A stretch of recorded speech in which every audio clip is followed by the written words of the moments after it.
दोस्तों नमस्कार, सत श्री अकाल और सलाम। आज मैं आपको एक ऐसे मैन ईटर लेपर्ड की स्टोरी सुनाने जा रहा हूँ जिसने कि 2 साल के अंदर 40 इंसानों को मारकर खा लिया था। और ये सारी घटनाएं उसने 1934 से लेकर के 1936 के में की थी। और ये जो लेपर्ड था ये एस्टेब्लिश हुआ था धनुआ के जंगल में, जो कि आजकल के हजारीबाग जिले में पड़ता है। और यह जो धनुआ का जंगल है उस समय का आज उसी जगह पर जो हजारीबाग वाइल्ड लाइफ सेंचुरी बनी है, और ये झारखंड में आती है। और उस समय उस जंगल में शेर पाए जाते थे, लेपर्ड पाए जाते थे, हाथी पाए जाते थे, और 2 स्पीशीज बियर की मिलती थी। एक तो स्लॉथ बियर की और दूसरी हिमालयन ब्लैक बियर की सब स्पीशीज पाई जाती थी वहाँ पर। इसके अलावा तमाम तरह के वहाँ पे हिरन मिलते थे। और ये सभी जानवर आज भी जो हजारीबाग वाइल्ड लाइफ सेंचुरी है वहाँ पर पाए जाते हैं। सन 1934 की मार्च के महीने की बात है, 1934 के मार्च के महीने की बात है। 10-12 बैलगाड़ियों का एक काफिला जो कि धनुआ के जंगल में से निकल रहा था, national highway grand trunk road के ऊपर से। और ये जो ग्रैंड ट्रंक रोड है ये धनुआ जंगल के बीच में से होकर के निकलता है और आज भी निकलता है। और उस समय में 1934 में ट्रक नहीं होते थे, ना इतनी कारें होती थी, ना बसें होती थी, ना कोई यातायात का और साधन था। जो कारें होती थी वो केवल अंग्रेज ऑफिसर्स ही इस्तेमाल करते थे। और जो यातायात का साधन थे वो तो यहाँ तो पैदल चला जाता था, या घोड़ों पे जाया जाता था, या खच्चरों पे जाया जाता था, या बैलगाड़ियों के ऊपर यात्रा की जाती थी। और जो सामान की ढोआ ढाई होती थी वो भी बैलगाड़ियों के द्वारा या खच्चरों के द्वारा की जाती थी। ऐसे ही 10-12 बैलगाड़ियों का एक काफिला मार्च के महीने में धनुआ के जंगल में से उस ग्रैंड ट्रंक रोड के ऊपर से निकल रहा था। और शाम के करीब 7 बजे का वक्त था, हल्का हल्का अंधेरा छाना शुरू हो गया था। और उन बैलगाड़ियों पर 4-5 मशालें जल रही थी, यानी जो सबसे आगे बैलगाड़ी थी उस पर एक मशाल लगी हुई थी, एक जगह बनी हुई थी उस पर मशाल जल रही थी। और 1-2 बैलगाड़ी को छोड़ करके फिर एक बैलगाड़ी पर मशाल जल रही थी। ऐसे 4-5 मशालें उन बैलगाड़ियों पर जल रही थी जिससे रोशनी भी हो रही थी। और दूसरा, इन मशालों से जो जंगली जानवर है, खासकर जो हाथी है, वो भी दूर रहता है। और जो लास्ट वाली बैलगाड़ी थी, हालांकि उसके ऊपर भी मशाल थी, लेकिन तभी जंगल में से निकल करके एक जो लेपर्ड था, तेंदुआ था, वो अचानक बैलों के ऊपर झपटा और बैल बेकाबू होकर के एक दूसरी दिशा की तरफ जब भागे तो उन बैलों को कंट्रोल करने की गाड़ीवान के द्वारा पूरी कोशिश की गई। और जब गाड़ीवान ने देखा कि बैलों की पीठ के ऊपर एक गुलदार बैठा हुआ है, तो उसने अपने उस डंडे से जिससे वो बैलों को हाँक रहा था, गुलदार को डराने की कोशिश की। और गुलदार ने बैलों को छोड़ करके उस गाड़ीवान को ही पकड़ लिया और सीधा उसकी गर्दन को पकड़ करके उसे गाड़ी से नीचे घसीट लिया और धनुआ के जंगल में अंदर की तरफ ले गया। और इस घटना से काफ़ी वहाँ पर शोर शराबा हुआ और दूसरे गाड़ीवान अपनी गाड़ियों को रोक करके उस गाड़ीवान की रक्षा के लिए आए, उसको बचाने के लिए। लेकिन तब तक वो जो लेपर्ड था उसको जंगल में खींच कर ले जा चुका था और कुछ दूर तक उनके द्वारा उसका पीछा भी किया गया मशालों के साथ में। लेकिन पीछे अपनी गाड़ियों को छोड़ करके ज़्यादा अंदर तक जाना उनके लिए मुनासिब नहीं था, इसलिए उन्होंने इसकी रिपोर्ट आगे जा करके थाने में करने के बारे में सोचा। और इस प्रकार ये मैन ईटर जो लेपर्ड था वो इस्टेब्लिश हुआ और ये उसका पहला शिकार था उस गाड़ीवान को मारने का। इसके बाद एक एक करके इस लेपर्ड के द्वारा कुल 40 इंसानों को उस जीटी रोड के ऊपर, ग्रैंड ट्रंक रोड के ऊपर जो धनुआ के जंगल के बीच में से निकलता है, उस पर इसने मारा। कोई तो पैदल जाने वाला था, कोई खच्चर वाले को इसने मारा, और कुछ आसपास के जो गांव थे जहाँ पे संथाल हो गए, गोंड हो गए, बैगा हो गए, इनकी बस्तियां थी, वहां पर भी ये रात बिरात चला जाता था और एक आध बलि लिए बिना नहीं लौटता था। इस प्रकार इसका काफ़ी आंत तक वहां पर फैल गया था। और ये जो धनुआ का जंगल है, इस जंगल के बीच में से जहां से ग्रैंड ट्रंक रोड निकलता है वहां पर आजकल धनुआ की एक चेक पोस्ट बनी हुई है। उस चेक पोस्ट के पास ही धनुआ के जंगल के अंदर जो जौनपुर के राजा हैं, जिनका नाम यादविंद्र दत्त दुबे है, दुबे था उस समय में, और अब तो वो नहीं रहे इस दुनिया में। उनकी वो शिकारगाह थी, वो धनुआ का जंगल। और उस जौनपुर के राजा के द्वारा वहाँ पर एक रेस्ट हाउस बनाया गया था, अपना पर्सनल रेस्ट हाउस, जहाँ पर कि वो आकर के ठहरा करते थे और शिकार खेला करते थे। और बाकी उस रेस्ट हाउस में 10-12 कर्मचारी छोड़े हुए थे। जब जो जौनपुर के राजा थे या उनका जो परिवार था, जब वहाँ पे आके नहीं रहता था, तो उसकी देखभाल के लिए, उसकी देखरेख के लिए 8-10 कर्मचारी हमेशा उस रेस्ट हाउस में रहते थे। और जहाँ पर रेस्ट हाउस की मेन बिल्डिंग थी, उस बिल्डिंग से करीब 100-150 फीट की दूरी पर कोठियाँ बनी हुई थी। कोठरियाँ जो कर्मचारी थे धनुआ के उस रेस्ट हाउस के, वो रहते थे। और उससे 100-150 फीट और आगे एक बाड़ा बना हुआ था, जिसके अंदर की गाय भैंसें रखी जाती थी, जो दूध की जरूरतों को पूरा करती थी रेस्ट हाउस में जब राजा या उनका राज परिवार आता था वहाँ पर। और मुर्गियाँ रखी हुई थी, कुछ तीतर रखे हुए थे, और कुछ शिकारी कुत्ते भी।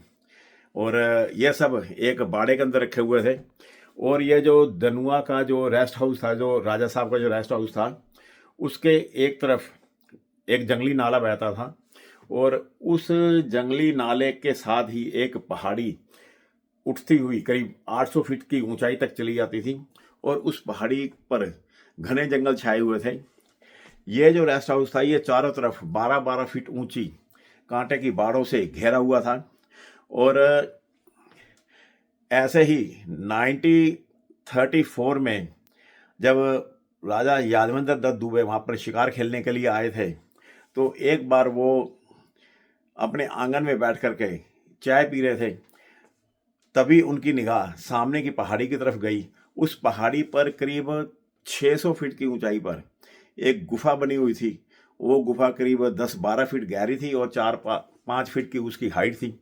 और उस गुफा की तरफ जो रास्ता जाता था, वो पहाड़ी की जड़ से शुरू होता था, मुड़ता तुड़ता खड्डों में से ऊपर नीचे होता हुआ और घनी झाड़ झंकाड़ में से निकलता हुआ करीब आधे घंटे का वो रास्ता था जो उस गुफा तक जाता था। और कई जगह वो रास्ता इतना नैरो हो गया था, इतना संकरा हो गया था कि एक इंसान भी बड़ी मुश्किल से उसमें से निकल के जा पाता था।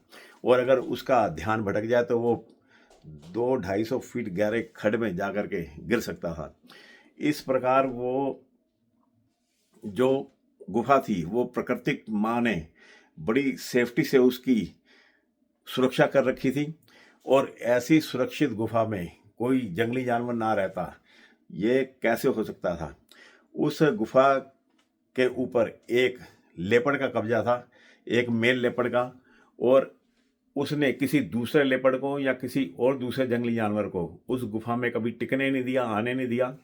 और जो भी लेपर्ड या कोई और जंगली जानवर उस गुफा के ऊपर कब्जा करने की कोशिश करता था, तो उसको वो जबरदस्त चुनौती देता था।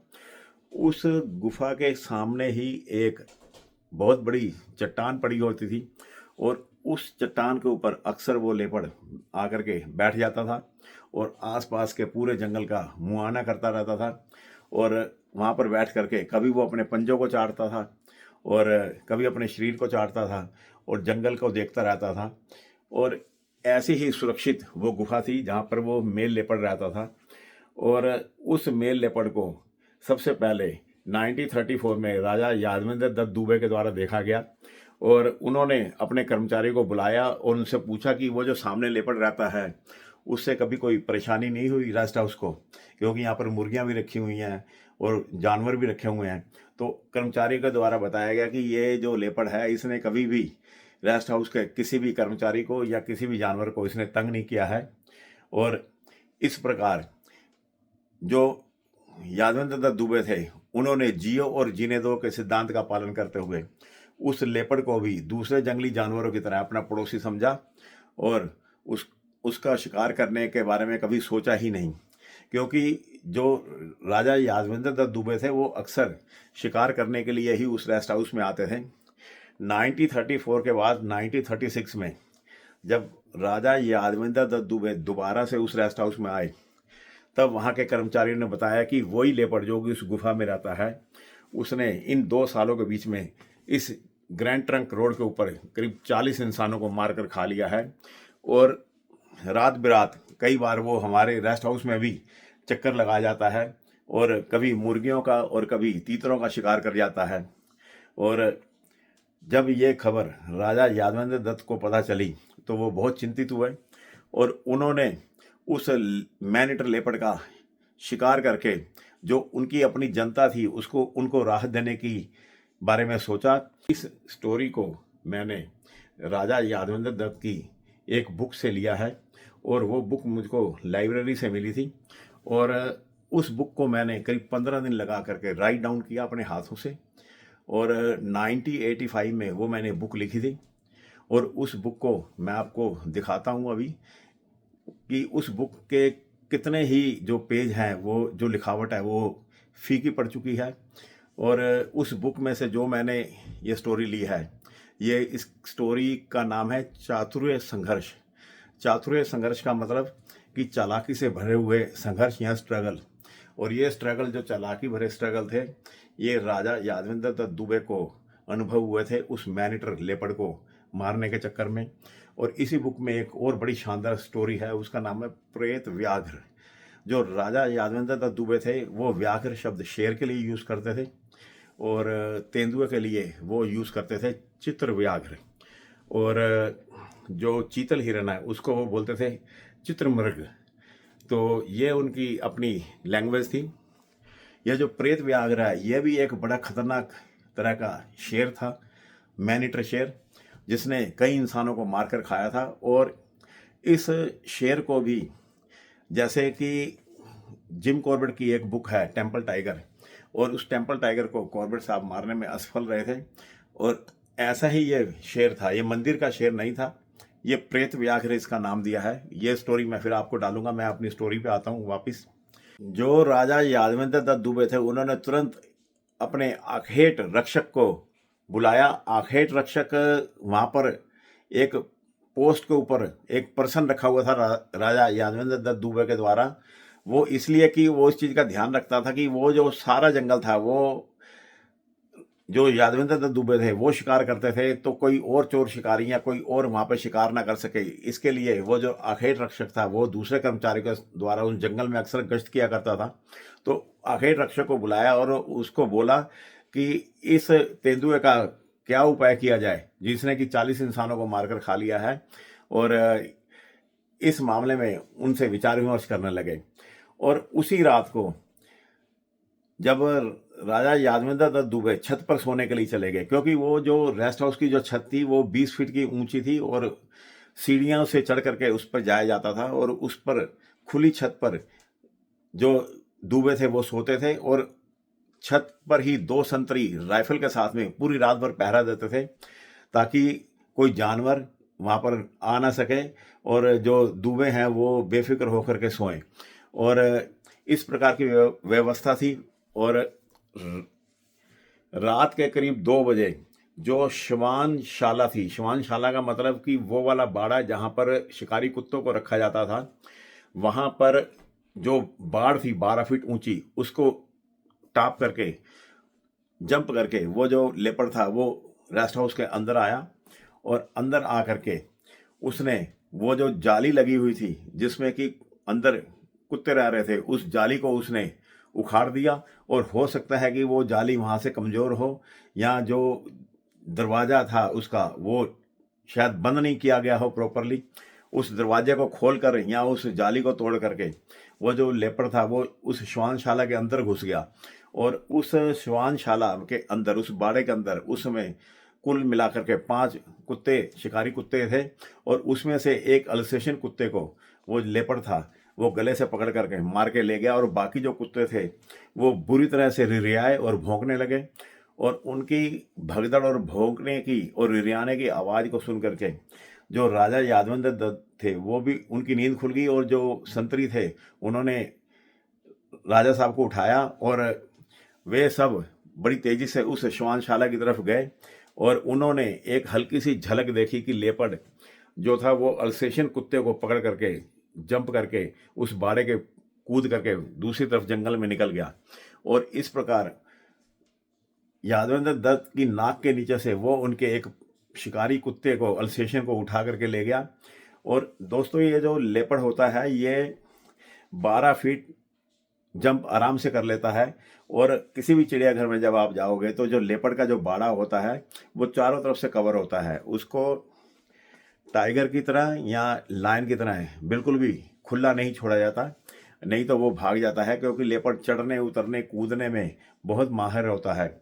और 25-30 किलो वजन को उठा करके वो लेपर्ड था वो 12 फीट की बाड़ को जम करके जंगल में 9-2-11 हो गया। और ये जो राजा साहब थे ये हाथ मलते ही रह गए। उसके बाद उन्होंने तुरंत उसी रात को जो आखेट रक्षक जो उनके पास आ गए थे उनको बोला कि सुबह इस लेपर्ड का कोई उपाय किया जाए, इसका शिकार किया जाए। अगली सुबह जो आखेट रक्षक थे वो उस पहाड़ी की तरफ 4-5 आदमियों के साथ में चले गए जहाँ पर कि उस लेपर्ड की गुफा थी। और वहाँ पर जाकर के वो ये देखने गए थे कि कहाँ पे मचान बांधा जा सकता है, उस लेपर्ड के आने जाने का कौन सा रास्ता है, ये सारी तहकीकात करने के लिए वो गए थे। और इसी बीच जो राजा यादवेंद्र दत्त दुबे थे उन्होंने अपनी मांस की जरूरत के लिए एक चिंकारे को मारा दिन के 11 बजे, और मार करके उनके जो अर्दली थे और जो नौकर थे वो उस चिंकारे को जंगल में से लेकर के आए और उस नाले के पास, वो जो सूखा नाला था जो कि बरसातों में भर के बहता था, उसके किनारे पर उन्होंने चिंकारे की खाल खींचनी शुरू कर दी। और इधर जो आखेट रक्षक था वो जंगल में गए हुए थे इस देखभाल के लिए कि लेपर्ड के आने जाने का कौन सा रास्ता है और कौन से पेड़ के ऊपर मचान बांध कर बैठा जाए और लेपर्ड को मारा जाए। और लेपर्ड उस समय उस चट्टान के ऊपर बैठा हुआ था, वो गुफा के सामने जो चट्टान थी, और उससे पूरा जंगल चारों तरफ में नजर आता था। और अगर सीधी निगाह से देखा जाए तो जो रेस्ट हाउस था वहाँ से करीब 1000 गज की दूरी पर पड़ता था। और जो लेपर्ड होता है उसकी निगाह बहुत तेज होती है, और 1000 गज तो उसके लिए कुछ भी नहीं है। और उसको वहाँ से चिंकारा बिल्कुल साफ नजर आया और वो अपनी उस चट्टान से नीचे उतरा और घात लगाता हुआ बड़ी तेजी से नाले की तरफ आया और 10 मिनट के अंदर ही वो नाले के पास पहुंच गया। नाले के किनारे करीब 5-6 कर्मचारी उसकी खाल खींचने में लगे हुए थे, यद्यपि उनके पास चाकू वगैरह थे जिससे वो खाल खींच रहे थे। लेकिन जो लेपर्ड था वो उनके पास में ही 7-8 फीट दूर एक झाड़ी थी, उसमें आकर के छिपकर बैठ गया और मौके की भाल में वो लगा रहा कि कब उनका दाव लगे और वो उस चिंकारे को उनसे छीन सके। लेकिन 10-15 मिनट तक लेपर्ड के बैठे रहने के बाद भी उस लेपर्ड को कोई मौका नहीं मिला। तो लेपर्ड ने तुरंत दहाड़ना शुरू कर दिया और बड़े जोर जोर से लेपर्ड दहाड़ने लगा। और जो वो 5-6 कर्मचारी थे वो एकदम से डर के मारे उस रेस्ट हाउस की बिल्डिंग की तरफ सुरक्षा के लिए भागे। और लेपर्ड को मौका मिल गया, उसने चिंकारे को उठाया और तुरंत अपनी गुफा की तरफ वो भाग गया।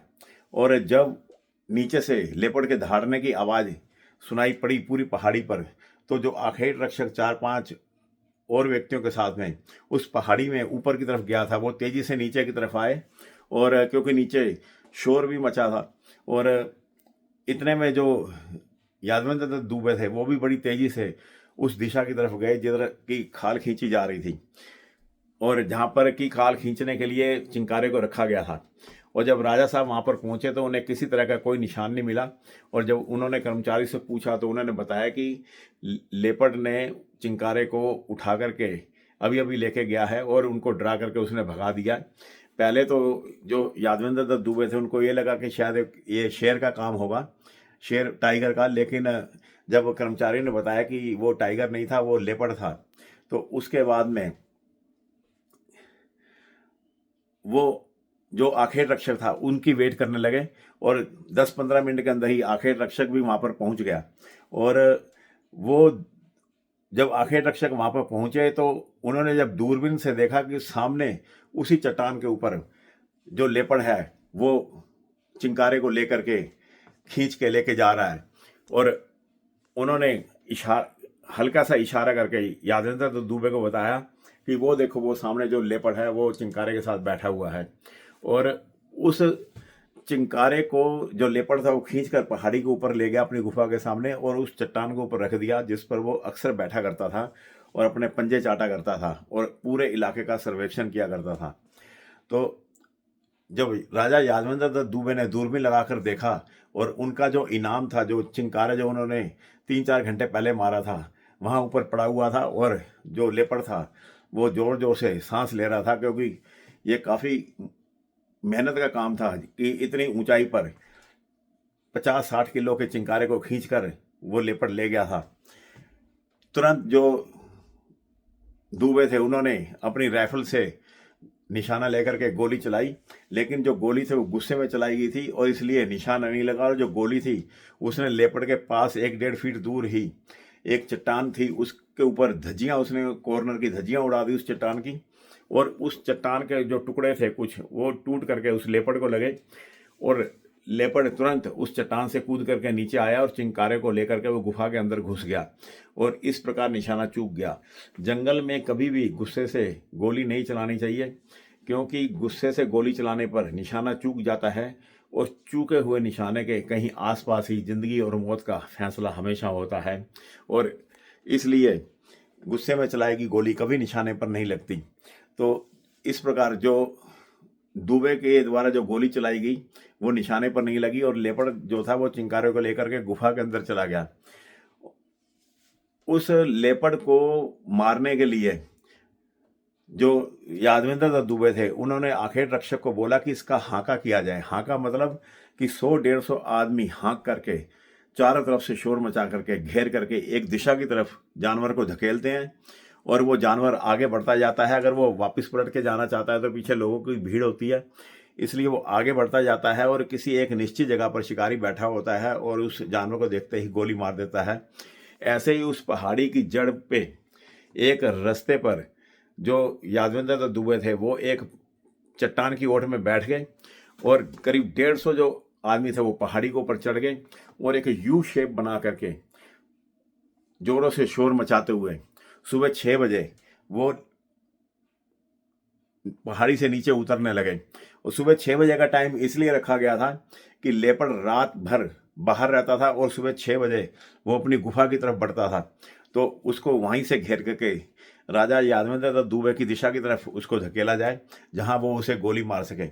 और इस प्रकार हांका करने से कई चिड़िया उड़ी और कई जंगली सुअर नीचे की तरफ भागे, कई हिरन भी भागे, 1-2 भालू भी भागे।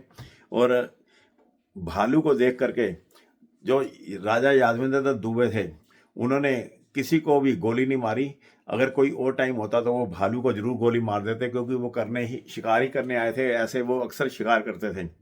और ठीक इसी हांके की पद्धति के द्वारा ही जो जिम कॉर्बेट प्रसिद्ध शिकारी थे उन्होंने चंपावत मैन ईटर शेरनी को मारा था और उसको भी हांका करके पहाड़ी से नीचे खदेड़ा गया था और फिर फाइनली जिम कॉर्बेट ने उसको गोली मार दी थी। ठीक इसी तरीके से उस लेपर्ड को घेर करके नीचे की तरफ जब किया गया तो आधी पहाड़ी जब वो हांके वाले उतर चुके थे और बड़े जोरों से एकदम से शोर मचा, और शोर मचने के साथ ही लेपर्ड भी बड़े जोर से गुर्राया। दरअसल में हुआ यह था कि जब उसको घेर करके नीचे की तरफ धकेला जा रहा था लेपर्ड को, और लेपर्ड अपनी गुफा से दूर होता जा रहा था, तो उसने उन इंसानों की दीवार को तोड़ करके भागने की कोशिश की और उनके द्वारा जब शोर मचाया गया तो लेपर्ड की हिम्मत जवाब देगी और वापस पलट करके वो नीचे की तरफ आया और नीचे की तरफ आ करके झाड़ियों के बीच में से होता हुआ वो एक पेड़ के ऊपर चढ़ गया। और जब वो पेड़ के ऊपर चढ़ा तो जगह जगह पेड़ पर ठोंक भी बिठा रखे थे। ठोंक का मतलब कि 30-40 जने पेड़ों के ऊपर जगह जगह बिठा रखे थे और उनके हाथों में कुल्हाड़ियाँ थी। वो उल्टी कुल्हाड़ी पेड़ पर जोरों से मारते थे जिससे कि जानवर का ध्यान भटके और वो आगे की तरफ बढ़ता जाए, और नीचे आदमी भी शोर मचाते हुए आते थे और ऊपर ठोंक भी बैठे होते थे और वो पेड़ों पर बैठे हुए जोर जोर से ठोक ठोक करके पेड़ों पर शोर करते थे। और ऐसे ही एक पेड़ के ऊपर एक ठोंक बैठा हुआ था और उसी पेड़ के ऊपर वो गुलदार चढ़ गया और उसने उस ठोंक को पकड़ लिया और उस ठोंक ने उस गुलदार का मुकाबला करने की कोशिश की, लेकिन पेड़ के ऊपर उस ठोंक के पैर नहीं जम पाए और लेपर्ड ने उस ठोंक को लेकर के नीचे जंप मार दी और जितना गुस्सा था उस ठोंक के ऊपर उसने उतार दिया और उसको बुरी तरह से घायल कर दिया।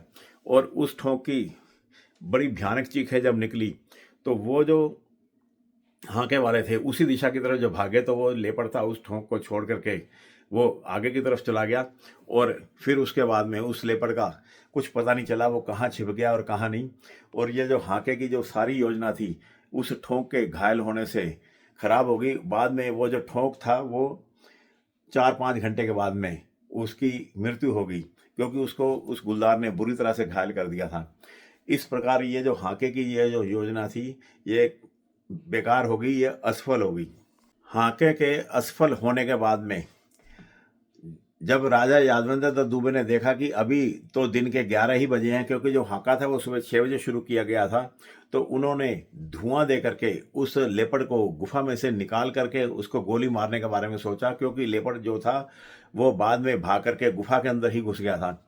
और जो मजबूत और दिलेर 25-30 जने थे, उनको लेकर के जो यादवेंद्र दत्त दुबे थे वो उस गुफा की तरफ, ऊपर चढ़ाई की तरफ वो गए, और साथ में उनके साथ आखेट रक्षक भी था।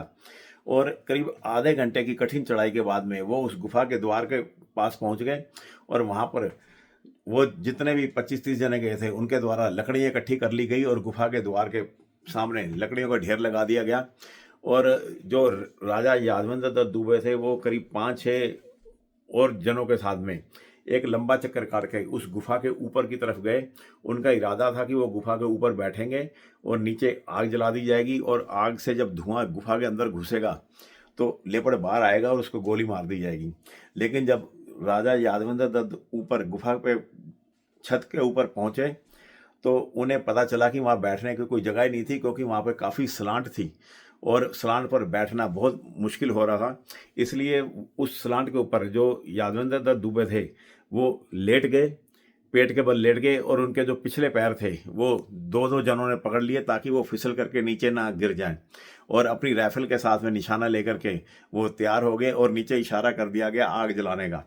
और जो आग की लकड़ियां इकट्ठी की गई थी उनको आग लगा दी गई, और जलती हुई लकड़ियां वो गुफा के अंदर फेंकी गई, जिससे कि गुफा के अंदर धुआं भर जाए। पूरे 15 मिनट तक वो आग जलती रही, और 15 मिनट के बाद जो उस आग का सेक था और इसके साथ में जो धुआं था वो ऊपर की तरफ उठ रहा था, उससे जो राजा यादवेंद्र दत्त दुबे थे उनकी आंखों में पानी आ गया। तो उन्होंने सरक करके वापस ऊपर की तरफ आ गए, और उनकी जगह अब आखेट रक्षक राइफल के साथ में लेट गया। और 15 मिनट के बाद आखेट रक्षक का भी वही हाल हुआ, उनकी आंखों में भी धुआं भर रहा था। और जब आखेट रक्षक अपनी जगह छोड़ करके वापस आ रहे थे, और उसकी जगह जब यादवेंद्र दत्त दुबे जाकर के लेटने के लिए, निशाना लगाने के लिए पहुंच रहे थे, इतने में वो लेपर्ड उस गुफा में से निकला, और गुफा में से निकल करके एक ही सेकंड में वो आंखों से ओझल हो गया। और इस प्रकार ये जो प्रोग्राम था यह भी फेल हो गया, और जो लेपर्ड था वो सब जनों को चकमा दे करके वहां से गायब हो गया। रेस्ट हाउस के बिल्कुल बगल में जो सूखा नाला बहता था, वहां पर जो रेस्ट हाउस की 3-4 गाय थी, और उनकी जो बछिया थी वो एक जो रेस्ट हाउस का चरवाहा था वो घास चराने के लिए लेकर के गया। और जो लेपर्ड था, ये अगले दिन की बात है, और लेपर्ड नीचे उतरा, और जब उसने एक बछड़े को पकड़ने की कोशिश की तो चरवाहे के द्वारा जोरों से शोर मचाया गया। तो लेपर्ड ने बछड़े को छोड़ करके उस चरवाहे को ही पकड़ लिया, और उसको मार करके उसको खींच करके जंगल में अंदर की तरफ ले गया। और जब शोर मचा तो जो रेस्ट हाउस के जो कर्मचारी थे वो जब लेपर्ड के पीछे भागे, तो लेपर्ड चरवाहे की बॉडी को छोड़ करके जंगल में भाग गया। और इस प्रकार रेस्ट हाउस के एक कर्मचारी को इस लेपर्ड के द्वारा मार डाला गया, और ये लेपर्ड का 40वां शिकार था जो वो चरवाहा था रेस्ट हाउस का। इसके बाद में जो यादवेंद्र दत्त दुबे थे उनको बहुत ज़्यादा गुस्सा आया कि ये लेपर्ड दिन प्रतिदिन जो रेस्ट हाउस है उसकी शांति को भंग कर रहा है। और अब उन्होंने इस लेपर्ड का शिकार बकरा बांध कर करने के बारे में सोचा, और इसके लिए उन्होंने उसी नाले के किनारे पर, उस पहाड़ की जड़ पर एक बकरा बांधा। और उस बकरे को बांधने से पहले जो राजा यादवेंद्र दत्त दुबे थे और उनके साथ में जो आखेट रक्षक था, वो एक जो चट्टाने थी 2 दिन पड़ी हुई, उसके पास में झाड़ियाँ उगी हुई थी, उसके बीच में जाकर के वो बैठ गए। जब वो अच्छी तरह से वहाँ पे बैठ गए, बाद में बकरे को लाया गया, और बकरे को ला करके एक खूंटा गाड़ करके 30 गज दूर उनसे बांध दिया गया, और आसपास की जो झाड़ियाँ थी वो साफ कर दी गई, ताकि लेपर्ड की छिपने की जगह ना मिल सकें। और उसके बाद में जो रेस्ट हाउस के जो कर्मचारी थे वो बकरे को बांध करके जब वापस जाने लगे, तो बकरा पहले तो 5-7 मिनट तक बोलता रहा, और उसके बाद शांत खड़ा हो गया। और जब शाम के 5 बजे हल्का हल्का धुंधल का छाने लगा। पहाड़ी की जो छाया थी वो पड़ने लगी। हालांकि अभी सूरज अस्त नहीं हुआ था, लेकिन पहाड़ी की छाया वहाँ पर पड़ रही थी, जिससे हल्का हल्का वहाँ पर अंधेरा हो रहा था। और जो बकरा बैठा हुआ था आराम से, वो एकदम से खड़ा हो गया और उसकी भाव भंगिमा बता रही थी कि आसपास कहीं लेपर्ड है। कभी बकरा इधर देखता था, कभी एकदम से इधर देखता था, उसके कान बुरी तरह से हिल रहे थे, कभी इधर देखता था।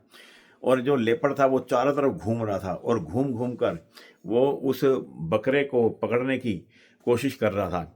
और इसी प्रयास में उस लेपर्ड को थोड़ा सा आइडिया हो गया कि जो चट्टान है वहाँ पर कोई ना कोई इंसान उसके शिकार में बैठा हुआ है, क्योंकि उसने उन जो दूबे थे और साथ में जो आखिर रक्षक थे उसको देख लिया था। क्योंकि जो लेपर्ड था वो उस बकरे को पकड़ने के लिए चारों तरफ उसके एक डिस्टेंस रख के छिप करके पकड़ने की कोशिश कर रहा था।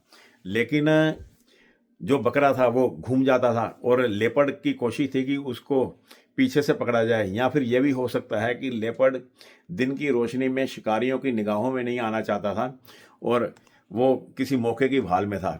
लेकिन लेपर्ड को शिकारियों के बारे में पता अवश्य चल गया था और इस प्रकार अपनी योजना को असफल होते देख करके जो राजा यादवेंद्र दत्त थे, उन्होंने इस बकरे को लेकर के वापस रेस्ट हाउस जाने के बारे में सोचा। और उस समय तक शाम के करीब 6 बज चुके थे, हल्का हल्का अंधेरा छाना शुरू हो गया था। और जैसे ही जो राजा यादवेंद्र दत्त दुबे और उनका जो आखेट रक्षक थे वो अपनी जगह से खड़े हुए, तो एकदम से लेपर्ड आया और उस बकरे को तुरंत लेकर के चला गया और एक ही झटके में उसकी जो रस्सी थी वो भी उखड़ गई और खूंटे समेत ही वो बकरे को खींच करके ले गया। क्योंकि खूंटा पथरीली जमीन होने की वजह से ज़्यादा गहरा नहीं गाड़ा गया था और लेपर्ड के झटके से वो खूंटा उखड़ गया और वो बकरे को लेकर के चला गया। और उसकी एक छाया सी जाती हुई देखी और पीछे से गोली तो जरूर उसके उसके ऊपर चलाई गई, लेकिन वो गोली निशाने पर नहीं लगी और जो लेपर्ड था वो इस बार फिर यादवेंद्र दत्त दुबे के सामने ही उनके बकरे को, उनके शिकार को उठा करके ले गया। इस प्रकार राजा यादवेंद्र दत्त दुबे को उस मैन ईटर लेपर्ड से एक और पराजय स्वीकार करनी पड़ी। इसके बाद में उस लेपर्ड को कैसे मारा गया, कैसे खोजा गया, उसको मारने में यादवेंद्र दत्त दुबे सफल हुए या नहीं हुए, यह सब मैं आपको अपने अगले ब्लॉग में बताऊंगा। तब तक अपना ख्याल रखना मेरे दोस्तों। नमस्कार, सत श्री अकाल और सलाम दोस्तों।